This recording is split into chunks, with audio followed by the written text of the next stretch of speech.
రేవంత్ రెడ్డి కీలక నిర్ణయాలు తీసుకుంటున్నారు. ప్రభుత్వం పార్టీ ప్రక్షాళన దిశగా హైకమాండ్తో చర్చలు చేశారు. డీసీసీల నియామకం పూర్తి కావడంతో మంత్రివర్గంలో మార్పులపైన కసరత్తు చేస్తున్నారు. అందులో భాగంగా టీపీసీసీ చీఫ్ మార్పు ఖాయంగా కనిపిస్తోంది. వచ్చే ఎన్నికలే లక్ష్యంగా రేవంత్ వ్యూహాత్మక నిర్ణయాలు తీసుకుంటున్నారు. రాములమ్మకు మంత్రి పదవి ఖాయమని తెలుస్తోంది. ప్రస్తుతం ఉన్న క్యాబినెట్లో ఇతరిని తొలగించే ఛాన్స్ కనిపిస్తోంది. కొత్తగా 3 క్యాబినెట్లోకి రానున్నారు. తెలంగాణ మంత్రివర్గంలో కీలక మార్పులకు రంగం సిద్ధమవుతోంది. కొందరు మంత్రుల పనితీరు, వివాదాలు, రాష్ట్రంలో పార్టీ బలోపేతం దిశగాను కొత్త వ్యూహాలపైన కసరత్తు జరుగుతోంది. అందులో భాగంగా మంత్రివర్గంలోకి మరో డిప్యూటీ సీఎంను బీసీ వర్గం నుంచి అవకాశం ఇవ్వాలనే నిర్ణయం తీసుకున్నట్లు తెలుస్తోంది. ఎమ్మెల్సీగా ఉన్న విజయశాంతికి గతంలో ఇచ్చిన హామీ మేరకు మంత్రివర్గంలోకి తీసుకోవాలని డిసైడ్ అయినట్లు సమాచారం.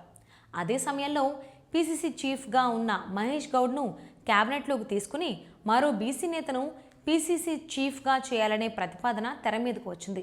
ఇక ఇద్దరు మంత్రులకు ఉద్వాసనతో పాటు కీలక శాఖల్లో మార్పులు ఖాయంగా కనిపిస్తోంది.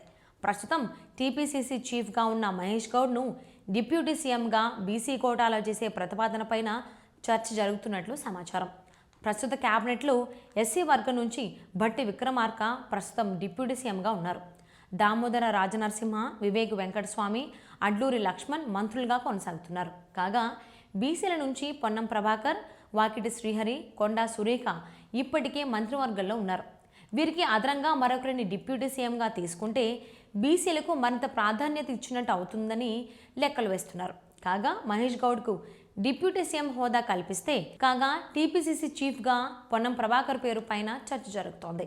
ఇప్పటికే మంత్రుల పనితీరుపై ప్రగతి నివేదికలు అందించిన అధిష్టానం తదుపరి సమీక్ష నాటికి పనితీరు మెరుగుపరుచుకోవాలని, లేదంటే చర్యలు తప్పవని పలువురికి స్పష్టం చేశారు. కానీ మంత్రుల శాఖల్లో సమూలంగా మార్పులు తీసుకురావాలన్న నిర్ణయానికి అధిష్టానం వచ్చింది.